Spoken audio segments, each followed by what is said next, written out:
Good afternoon. My name is John Collier from Eclipse Computing, and this afternoon I'm going to give you a brief overview of the Infor expense management product, which is also known briefly as XM. So here we see the agenda for this afternoon's webinar. I'm just going to give a bit of background and context about the product. I'll briefly describe some of the key features. And then, most importantly, I'd like to give you a demonstration so that you'll be able to see the features for yourself. And then at the end, if we have time, we will have any questions and answers. Okay, so that's the purpose of the webinar there. It's just a brief introduction to the Infor expense management product, and we'll be explaining how it can be used to improve the way that travel and entertainment expenses can be managed across an organization. So looking at this slide, you'll see some of the common challenges which our customers have. Firstly, to reduce their operational expenses. Travel and entertainment expenses can be a significant part of an organization's budget. Some research shows that it can be as much as 7%, and particularly in these economic times, it's something that companies would like to keep to a minimum. The whole business of processing expense claims can take an awful amount of time and effort and cost, and they need to be able to work more efficiently and to cut down on the cost of actually processing the claims themselves. There's a consistent problem with travel policies in that people don't stick to them consistently, and they're not enforced consistently because there's no real means of doing so other than somebody manually checking people's expense claims. Employees can be dissatisfied with current systems and processes, usually because they take too long to get their money back. It's often a question of things being filled in on pieces of paper or on Excel spreadsheets and then put in somebody's tray and hoping that sooner or later they'll get round to approving them. All of this means that it can take days or even weeks for expense claims to be processed. Furthermore, the current sort of systems that people have mean that there's no real insightful information about expenses. It's hard to really get a handle on where the expenditure is going and who the money is being spent with. As I said, reimbursements can be unnecessarily delayed by inefficient processes. So what companies are looking for really is a fully automated and integrated expense and time management solution. Now that's particularly important for companies such as professional services or consultancy companies that need to bill their customers both for their employees' time and for expenses which they incur in the course of their project work. So therefore we'll see that timesheet and time recording is also part of the functionality offered by the Infor XM product. So if you look at the diagram there, you'll see that the Infor XM product actually consists of 4 modules. I'll describe those briefly in a moment. The one that we'll be very much focusing on today is the one called expense reports. And then you'll see on either side the systems which the Infor XM product integrates with. On the left-hand side, you can see that it can take feeds from corporate credit cards and from online booking tools, so that air bookings, for example, can be fed into the system, and any other systems and data sources that you might want to integrate with. And then on the other side, there is integration with HR and payroll systems and accounting and ledger systems.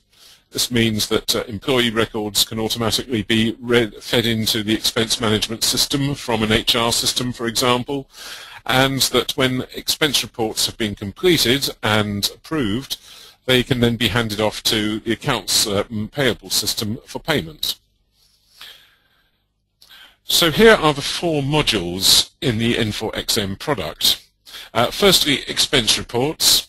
That's all about the process of giving a full breakdown of travel and entertainment expenses incurred in the course of business, what it's all spent on, getting it reviewed by one's manager and approved before they're actually paid.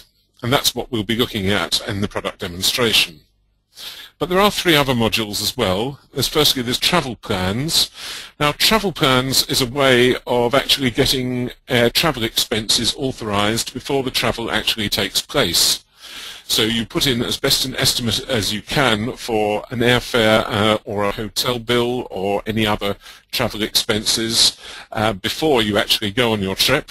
You get your manager to authorize that trip, and then when you've come back from your trip and you make your expense claim, then the expense claim and the travel plan can be compared to see whether your expenses have actually fallen within the budget that was approved. Payment requests are simply a way of authorizing payment for any goods or services which need to be purchased in a hurry and where there's no need for a formal purchase requisition or order process. So somebody just puts in the details of the goods they want to purchase and sends that off to their manager for approval, and when that's approved, that gets then sent through to the payment system for payment. And timesheets, as I say, is a way that employee time can be recorded. So you can record the time that you spent working on various projects, as well as various general work or time off that you have. And typically, as I say, this is used by consulting companies who need to bill their customers for employees' time. And the timesheets can be associated with an expense claim as well, so that the full picture of what needs to be billed to the customer is there, both the employee's time and their travel and entertainment expenses. So looking at some of the key points about the product, first of all, it plugs into your existing business. That means that it fits in well with the systems that you've already got. You saw in the previous diagram how it can fit in with accounting systems, payment systems, HR systems, all those sort of things. You don't need to completely rewrite the systems that you've already got to fit in with the expense management system. It will just effectively plug in and integrate with your existing systems and infrastructure. The product can be deployed on your own premises, which means that it's installed on your servers, on your hardware, and integrated with the rest of your systems, and you are then in charge of running it. Or it can be deployed as a cloud application or software as a service, if you prefer, so that it is run for you as a service by Infor, and all you need to do is access the application through a web browser or a mobile device. There are various different ways in which the product can be licensed. It can be licensed according to the number of documents, by which I mean an expense claim or a timesheet or whatever. You can license for so many documents per month or per annum, or you can license for a certain number of named users, and then it doesn't matter how many documents that they produce or how often they produce them. You'll see there that there are several approaches that can be taken to integrating this product with other systems, typically XML or web services are used, or table-to-table integration where the product writes out data to what we call a staging table, from which it can be then read by another application. And then lastly there's Infor Ion, which is a piece of intelligent middleware which would be able to, for example, hand off approved expense claims to an accounting system, a finance system such as Sun Systems, and do that almost in real time. So, and as I said, the product plugs into all the systems that you already have, and there's a few examples of them at the bottom of the slide there. The second key message really is that the product very much matches your needs. It's very flexible, it's totally configurable. Everything that you see really, such as the look and feel of the screens in the application and the data capture fields that appear on those screens, are all configurable to meet the needs of your business. The group-based user experience is quite key, really. What I mean by that is that every user of the system will belong to at least one group, but it could be several groups that they belong to. A group is something like a country, for example, or it could be a division of a company, a department, a project. It could be a particular grade of staff. So you see that it is possible to really belong to more than one group. But it's your membership of these groups that really defines how the system is going to work for you. So it will define, for example, the look and feel of the system. It might define which expense types you're able to claim. It might define which kind of policies apply to you. Your whole experience of the system will be controlled by the membership of various groups, and that is really what makes the system such a very, very flexible product. The system administration tool is something to which access is given by for all users, regardless of whether you have an on-premises deployment or a cloud deployment, and that allows you to really tailor the system to your own needs. So you'll be able to define things like which expense types you are going to allow to be claimed, what data you want to collect, and then also the business rules that you use in order to enforce your travel and expense policies. All of that, after appropriate training, can be handed over to the customer to manage the system themselves. And so the key point of that really is that you don't have to make expensive code changes or anything like that every time you have a change in policy. All you need to do is to change a business rule. So you are very much in control is the final message here, really. You have the system administration tool. You drive the system to do what you want it to do, to govern things like expense types, policies, workflows, for example, conditional workflows. That means that documents can be routed through in various different ways depending on different factors. For example, if you have an expense claim that's over £1,000, it may need to be routed to a more senior manager for secondary approval. And then there's what I call intelligent audit there. That means that the system determines which expense claims need to go to the auditors for them to have a closer look at them. It could be those that are of a particular high value. It could be those where a number of policy items have been violated. It just means that it cuts down on the amount of time and effort that the auditors have to spend going through every single expense claim in the system, when they should only really be looking at the ones that are going to cause them some concern. So the whole business of policy compliance and management is within your control through the system administration tool, and you have full visibility of the data, and you can also ensure the accuracy and timeliness of your billing, because you're making sure that your things like timesheets and expense claims are completed on time and get out to your customers to be paid. So here are some of the key features of Infor XM. I will be showing you most of these in the demo, but just to run through them quickly, the message again is configurability and flexibility. The expense types that you have are completely configurable. The way that policies are enforced is flexible and is determined by the customer. The workflow can be totally flexible. The system is able to track violations of various expense policies and report on those violations when they occur. The auditing process, as I say, is selective in that not every expense claim has to be audited. You have the administration tool there and the group-based architecture I've already spoken about.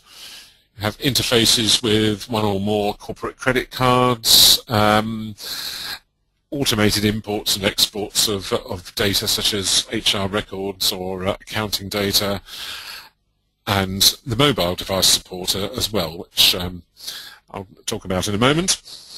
Key message there I like to stress is that one about configured, not customized, though. That means that virtually everything that you might want to do with the system can be done through the configuration tool. It's not necessary to have Infor make code changes in 99% of cases in order to achieve what you want from the system. It's really very, very rare that they ever have to do that. So mobile supports.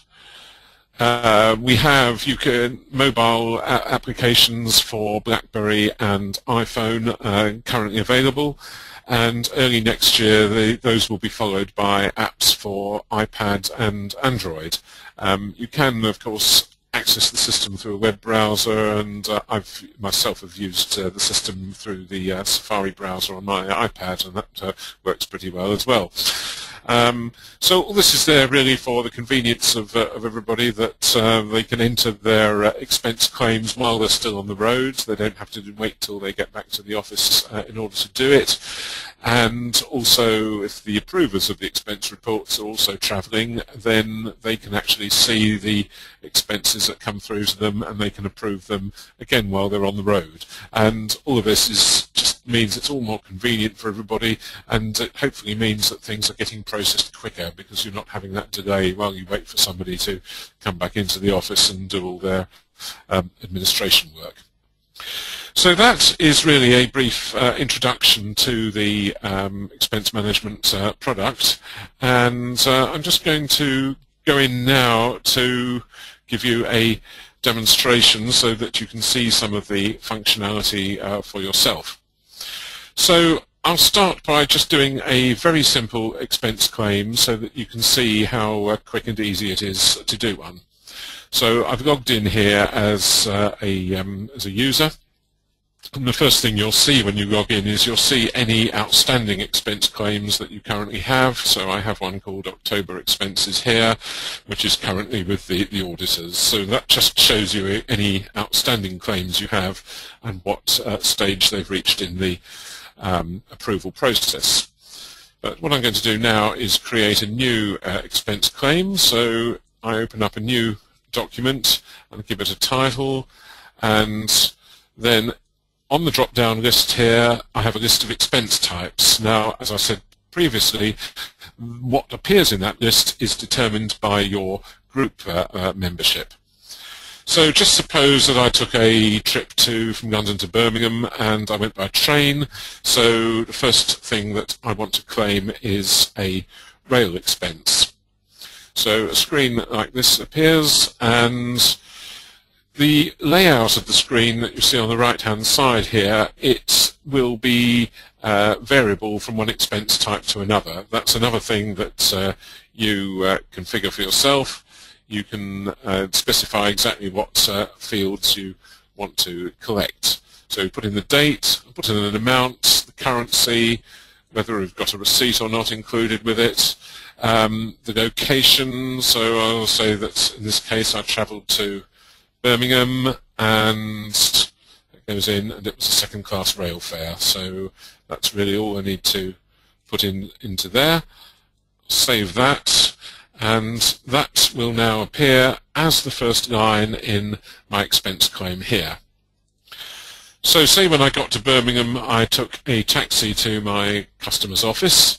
So put in the taxi amount, and again a receipt type, and you'll see that the system's defaulted the date and the location to those of the last expense I put in, so you don't have to keep rekeying things. And while I was there, I had a bit of lunch as well, and so I'll put that in as well. There it goes. So we'll say £5.95, and again, it was in Birmingham, so I don't need to do any more. So there you are. I've now got 3 lines in my expense claim, and I can continue building up the expense claim just like that. So that's all done. I'll now send that off to my manager for approval. So I click on the Submit button up there, and a configurable message comes up which tells me what to do with my paper receipts. But one of the features of the system is that I can attach scanned copies of the receipts to the expense claim, and that means that the approver gets to see the receipts before the paper ones arrive and can approve the expense claim a lot quicker. So I'm just going to attach a few receipts here now. So I'll just pick up a rail receipt and a taxi receipt and finally a lunch receipt, and there we are. Okay, so 3 receipts now attached to the expense claim, and click on the Done button, and there we go. That expense claim has now gone, and it's the one at the top there called ER01, and it's in an activity state called ER Manager Review, and it's with somebody called Michael Brown. So Michael Brown is my manager, and he is going to review that expense claim.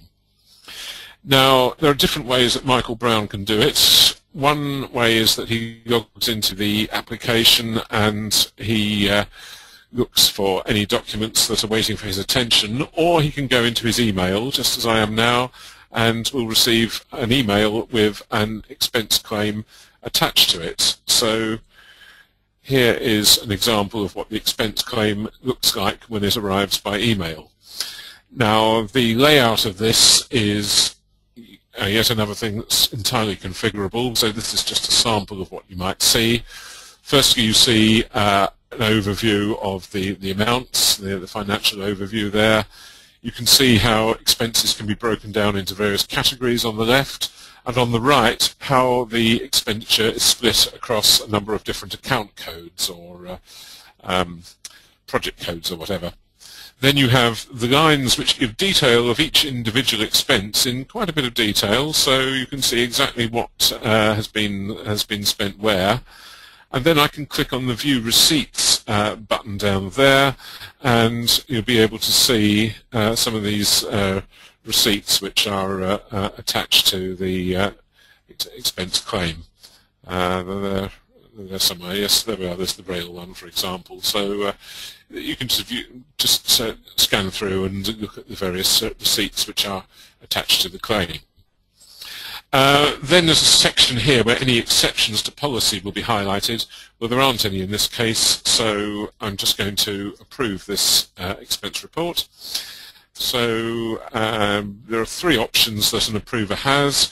They can approve the expense claim, or they can reject it, in which case it's sent back to the user.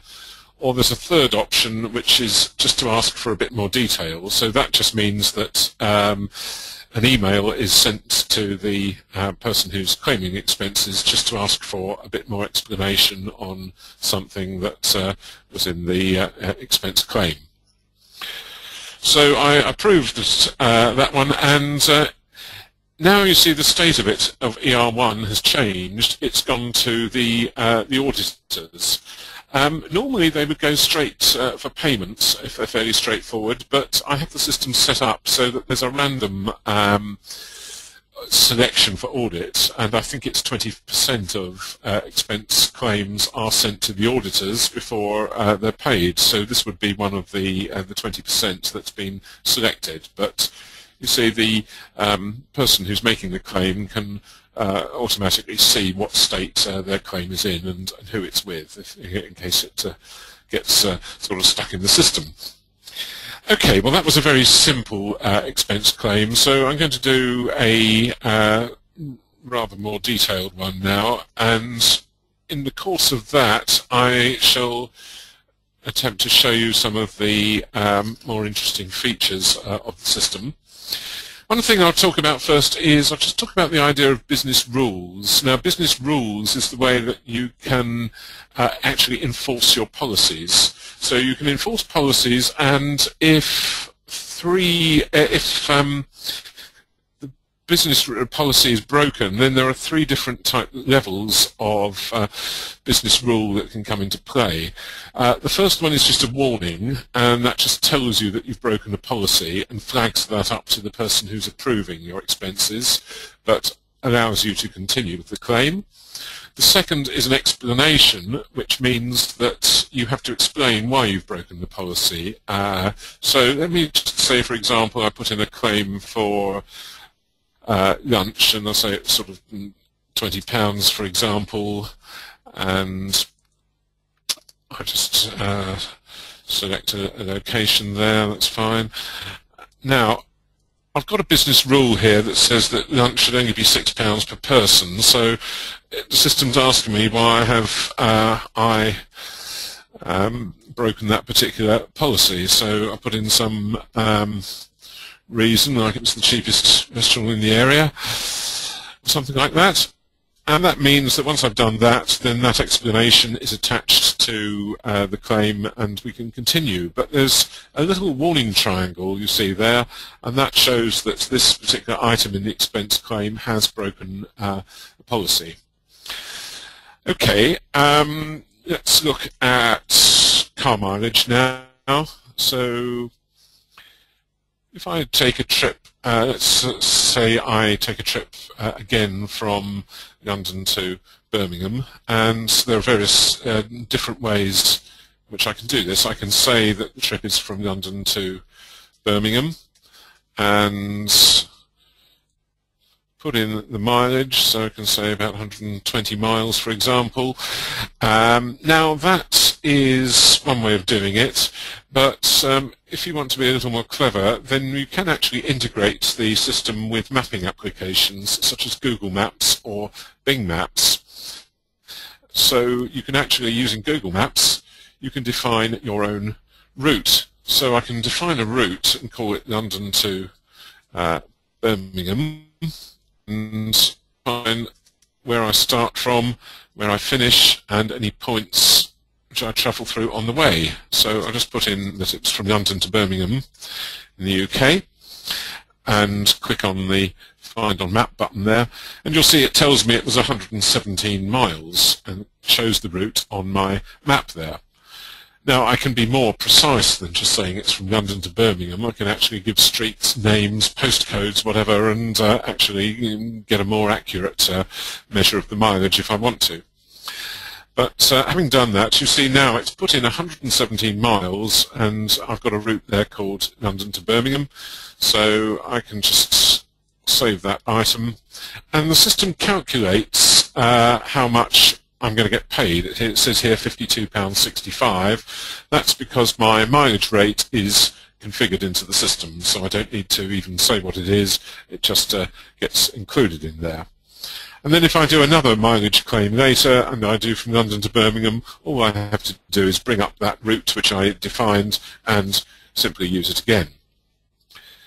One of the key features of the system is the ability to import transactions from corporate credit cards. So I can see here a list of outstanding transactions on a couple of different corporate credit cards that I have, and you can then attach any of those transactions to an expense claim as appropriate. So I suppose I took a trip from London to Stockholm. I can include my airfare, my hotel bill, and a restaurant bill, which is down there. And I attach those three items to my expense claim. And here's an example of just a warning message of where the policy was broken, but I'm allowed to continue. So I have three items now attached to my expense claim. All gone in there. The airfare you see there, the hotel bill you see there. But then there's this item here which hasn't got an expense type on it, and that is because the system was unable to determine from the credit card transaction what this expense actually is. And it's flagged it up with a little icon here to say that the item is missing an expense type. Well, not to worry. All we have to do is to go in and fill in the missing details ourselves. So I put in that it was an entertainment expense, for example, and I can continue and put in the receipt type. Okay, and now I receive a stop message, you see here, which says you must record more than one guest. So we had a warning and an explanation messages you've seen, and now you see a stop message, which is the most sort of serious form of policy violation, and the system is saying you can't continue until you do what you're supposed to do. Now, if you're claiming entertainment expenses, you're not allowed to just entertain yourself. You have to actually specify that you had some guests you were entertaining and say who they are. So I click on the guests icon here, and up comes my guest list. Now the system is assuming that I was present. I'm the person making the claim. It assumes that I was present at this dinner. I can remove myself if I wasn't there. but then I can add in the names of people who were actually there. So if I have them in my database, I can just put the name of somebody, or I can search for somebody and find anybody who matches that search. Yes, there's somebody. And if you're looking for somebody who was perhaps not in my database, you can always add a new person by just filling in their details there, and then they will be added to the database. But now I've got the names of 3 people, so my guest count is 3. The system works out what the expenditure per guest was, but I've got all the details I need, and now I can actually complete this particular item. One item that is often quite important is hotel bills, and hotel bills are often required to be itemized. So I can look in here and I can see that from the credit card statement the hotel bill has been split into room rate and breakfast. But let me show you how you can create a hotel bill without doing it from a credit card transaction. I just put in a hotel expense, and there we go, that goes in. I'll say, for example, I went to New York and I spent $500. So I'll put in the currency as US dollars. The exchange rate, by the way, exchange rates can be fed into the system and picked up automatically, so that's giving me today's dollar exchange rate. But if I see from my credit card statement that the exchange rate I got was different, then I can change it, and the system calculates the amount in British pounds that I actually want to claim. So just complete this as being in New York. There we go. And that's ready to go, except that once again I'll get a stop condition now to tell me that I have to itemize my hotel bill before I can complete it. So I go to the itemization button there, and I can put in any of these expense types you see here, which are the sort of subcategories which come under the hotel expense type. Now I can select from this list and add them all in one at a time until I've accounted for my $500, but it's much better to use the quick itemize function here, by which I just say how many nights was I in the hotel for. I was there 4 nights. I paid $100 on the room rate. I paid $10 in room tax, and I paid $10 a day for breakfast. And you'll see that immediately an itemized hotel bill has been created. The important figure is this one in red at the bottom, and that is that there are $20 still outstanding which haven't been accounted for. So I can pick anything off the list here and account for that.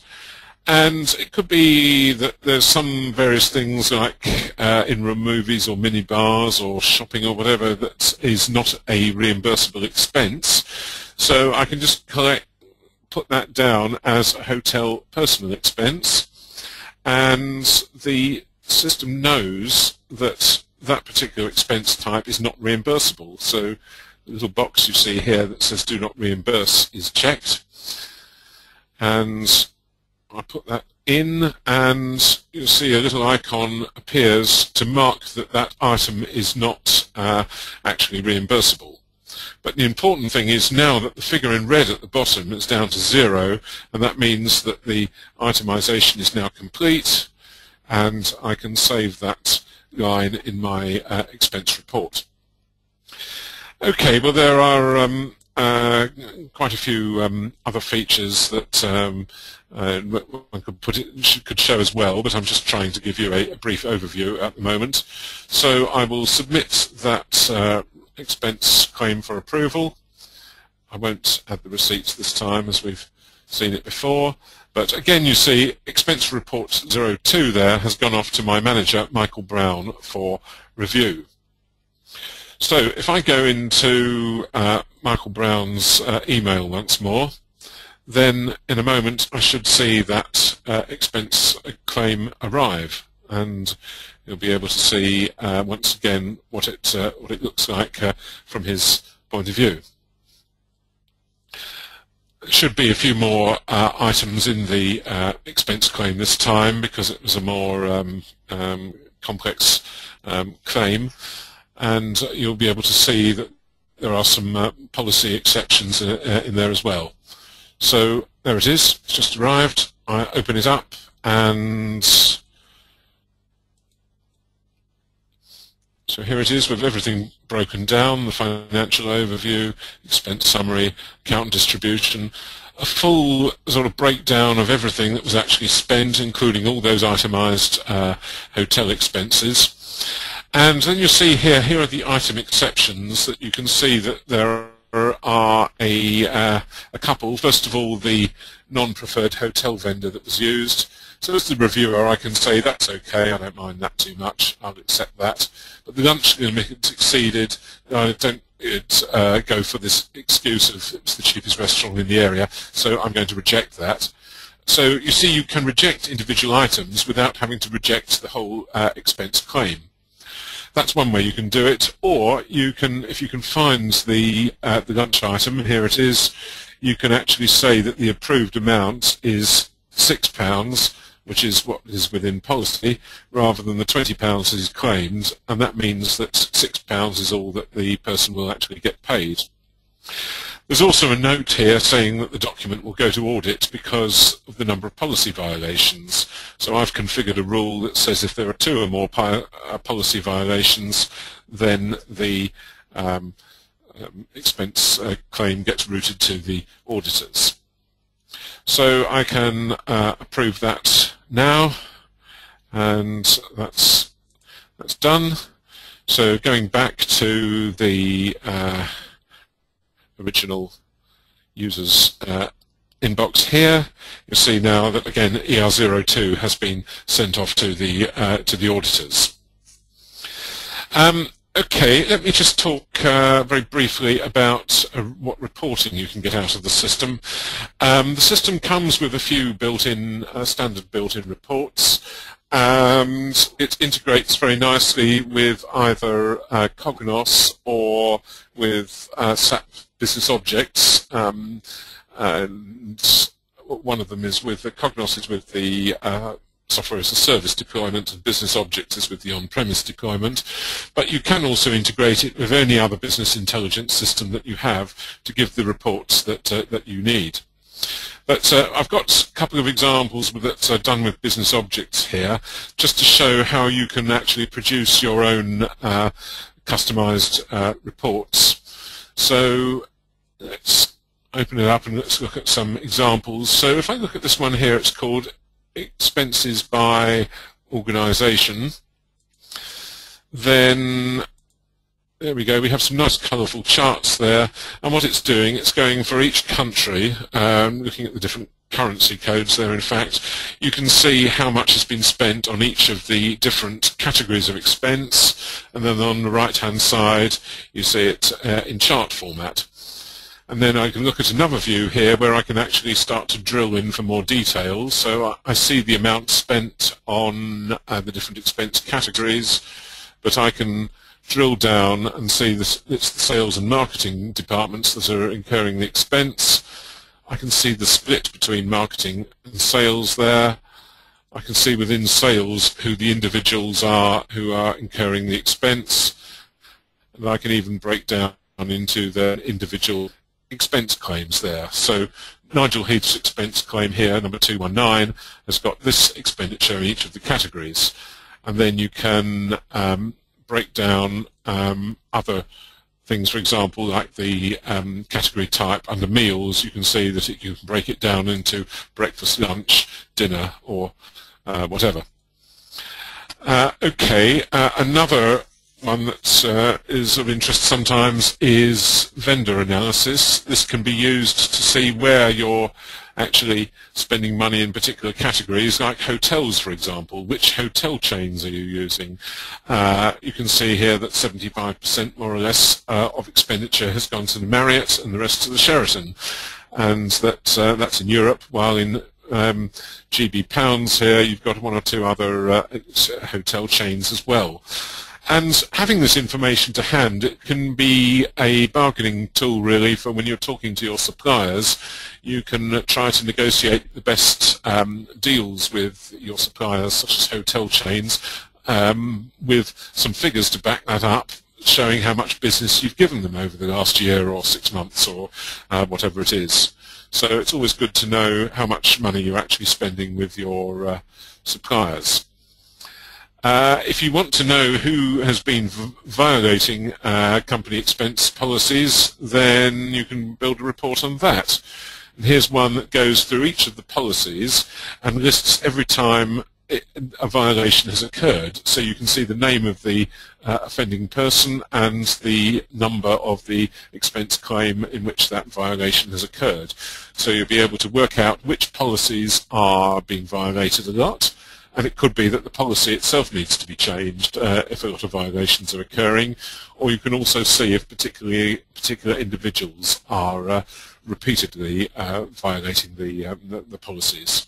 So there are many, many different types of report that you can generate. There's about 12, 13, 14 standard ones that come with out of the box with the software, and you can use tools such as Cognos or Business Objects to build your own reports to give you the information that you want.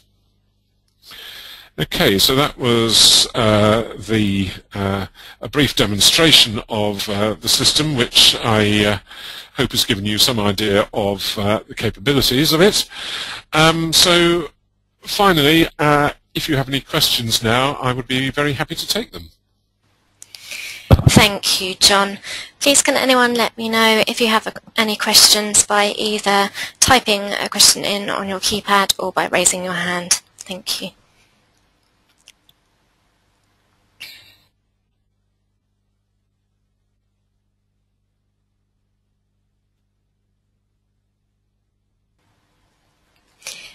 Currently, no questions, John. Okay, thank you, Emma.